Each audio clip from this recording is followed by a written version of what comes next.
Hi there, Janet Fritz here for Galaxy Girl Creations. Welcome to my channel and welcome to a Some Assemblage Required video.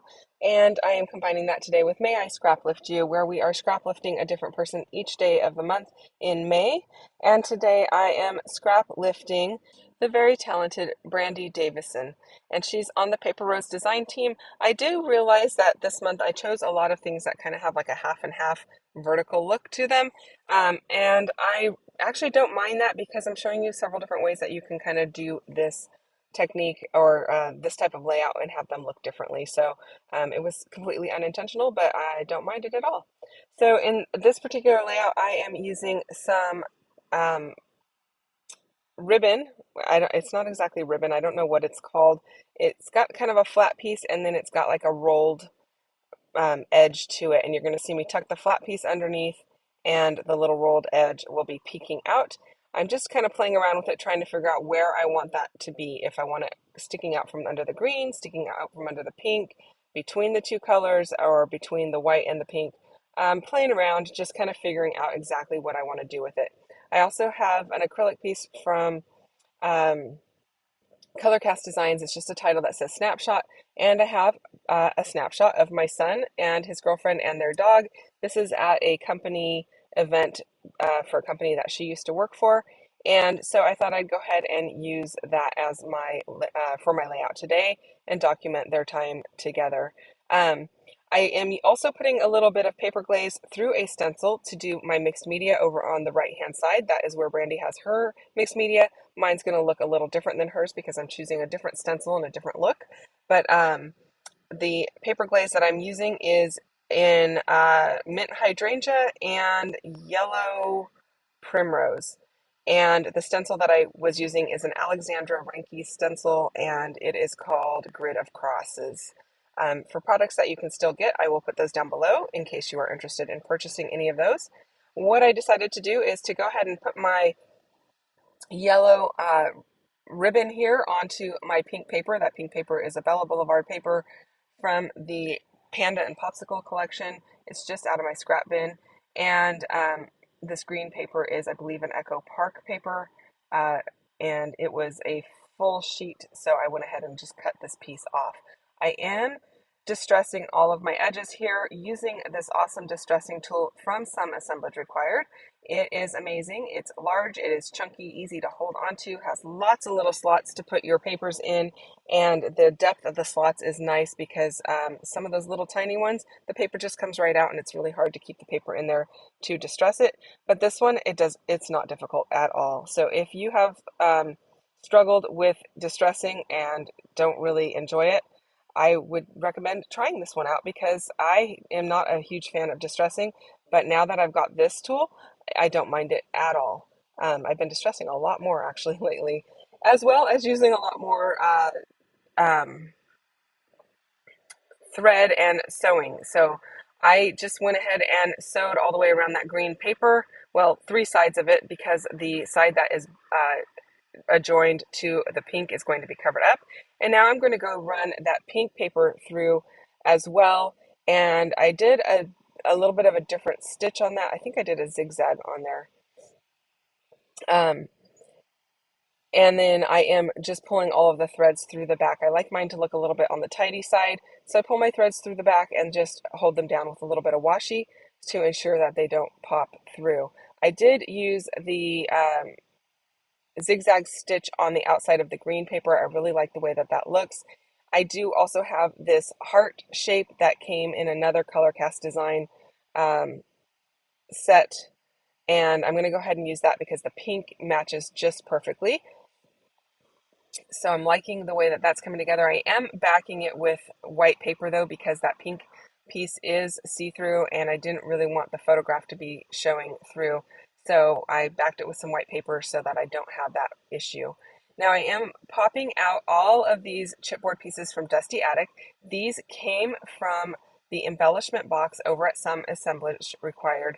This is from the May embellishment box. And these pieces are intended to be layered. You don't have to layer them, but they do come in a set so that you can layer them. And then inside of the embellishment box, we also received these a sampling of product from 49 and Market with some film strips and some tickets and stamps there. And I decided to go ahead and use these yellow, these are not the tickets, these are the film strips. I decided to use those because there is a little bit of yellow in the photograph. I know it's a little bit hard to see. There's also a little bit of pink just above the dog's head. And so I decided to go ahead and use the yellow film strips. And I am going to paint my chipboard pieces here. I'm using a little bit of white acrylic paint from Dilutions. It is called White Linen. And I am just applying it with my blending tool here with a clean sponge. And then the sponge, I'll just add it or throw it into a little glass of water and wash it off at my leisure. But this really works well because there's no brush marks or anything like that, and you get really good coverage. I'd go over each one of them twice because I want them to be really bold white, and as the paint sinks into the chipboard, they kind of get a little bit faded. And so I do go over it twice, and I'm liking how that is looking. I am going to put the link for the embellishment box from Some Assemblage Required down below. I will also try to put the link for the distress tool in case you're interested in that, and any other products that I might be using. So I do use some oxide spray here. The pink one is spun sugar. The yellow one is mustard seed. The yellow was a lot brighter than the pink, obviously, there. So I did end up wiping some of the yellow off of one edge, and then I'm going to respray them with a little bit of pink. The pink is pretty subtle, and I don't mind that because I am also going to use a stamp over the pink side once everything is dry to give it a little bit of texture. You can see the stamp here. It's from Tailored Expressions. It is their burlap background stamp, and that is still available over on the Tailored Expressions website. And I am using some Kitsch Flamingo Pink Oxide Distress ink to go ahead and stamp those, and I love the texture that it adds and that it just kind of darkens up the pink that's already on there. So that is making me super happy. I just have to set those aside to dry, and then I'll be able to go ahead and put those on my layout. So once those are dry, I went ahead and stacked them up. They are not glued together quite yet. That will happen shortly. And then I am also auditioning this piece of leather that is also from Some Assemblage Required. And I believe these were in the monthly box as well. If they're not in the box, I'll throw a link up for the product if it's an individual product available, so that you can find that over on MK's Some Assemblage Required website. Anyway, this pink one says beautiful. It's been laser cut with the word beautiful, and it's got a hole on each side. So I will put a little bit of fiber through those holes and attach it to the florals that you see here. The florals are now glued together, but not dry, and they are not glued to the page quite yet. I am taking the background off of, or the backer off of the acrylic piece that says Snapshot, so it is very subtle. You can see the florals through it. I don't mind that in this particular case because it is like the pattern of the paper. I just am not a huge fan when there are a bunch of paper layers showing through, and that for some reason is distracting to me, and so I tend to leave the backer on if that is the case when my acrylic is clear. So I am using glue dots to adhere those down, and now I am going to run a little bit of adhesive. Oh, actually, I was going to say I'm going to run adhesive over the backs of those film strips, but what I'm doing here is I'm marking the flower here to where I want to cut out the piece of chipboard so that the heart can nestle in. You don't have to do that, but what I'm doing it, the reason I'm doing it is because I've already got 3 layers of chipboard here. Now they are thin layers of chipboard, but I've got 3 layers there. My heart is out of acrylic, so it's thick. So I don't really want to keep making my layout thicker and thicker. So I would rather cut out a void for my heart to nestle in to my floral rather than to have it layered on top. Now, yes, I wasn't done gluing here. The glue was not set, and so it came apart, but that's okay. I do have pencil marks as to where I need to cut everything, and so I can fit it all back together. It's not a big deal.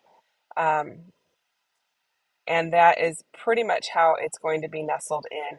Now I will make a couple of fine-tune adjustments here so that the two floral pieces that sit on the bottom one look more centered, and it's going to look fine when it's all done, you guys.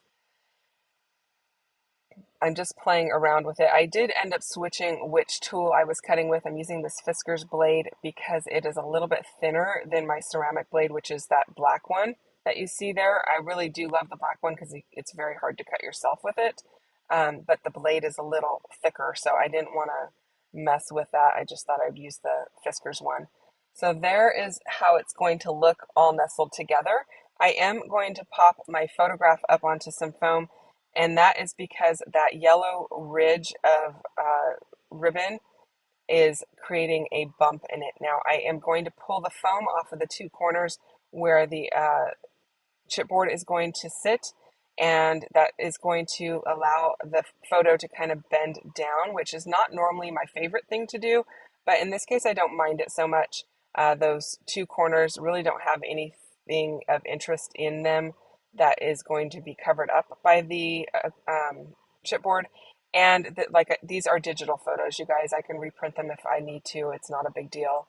So I don't mind them kind of having a little bit of a small bend. I just didn't want it in the center of the photo because that's where the subject matter is. So I don't mind that. Now I'm going to pop everything, or I'm going to lift everything right back up off of this layout on the right hand side and move my film strips up higher. They were just a little bit too low. I want them peeking out from behind the heart and the flower, and so that is going to kind of finish that off. I just lay my acrylic blocks across there to hold everything in place while the glue sets up. And then I had this like eyelash string, I don't know what it's called, eyelash fiber, and I am using that behind the piece that says beautiful. I'm going to tuck it in behind the floral. It probably would have been a good idea to think about doing that prior to gluing that floral bit down, but I'm still able to tuck it in and it works out just fine. And I really like the way that that is coming together. I'm going to put a little bit of glue to make sure everything stays in place, and then I'll put my acrylic block right back on top of that just to kind of hold it in place while I finish things up. I'm just showing you here the two oxide sprays that I decided to use and the two pieces or two texture pastes that I put through the stencil on the right hand side. Those were from Picket Fence Studio. It's their paper glaze, which dries really fast. It is one of my favorite types of mixed media to use because of its drying time. And then I just went to one of my Tim Holtz tiny sticker books and pulled out these two little sayings, and I thought they worked really well with my layout. You'll see those in the close-ups coming up in just a few moments. I did pop the edge of each one up onto some foam tape where it is hanging off of each one of those floral chipboard pieces so that it doesn't get bent or stuck down to the next piece. And that is going to pretty much do it, you guys. The close-ups are coming up here in just a few moments. Thank you so much for watching. If you have questions or comments, you can leave those down below. Don't forget to check out the playlist for May I Scraplift You. The link is down below for that. And don't forget to check out what MK has over in her shop. Thank you, Brandy, for your inspiration. I really enjoyed lifting your layout. And I can't wait to lift another one. I actually already have another one chosen. So thanks for that. And I will see you guys again real soon with another video. Leave any comments down below. Hit the thumbs up if you don't mind. And if you're not already subscribed, please consider subscribing to my channel as well. See you soon. Bye-bye.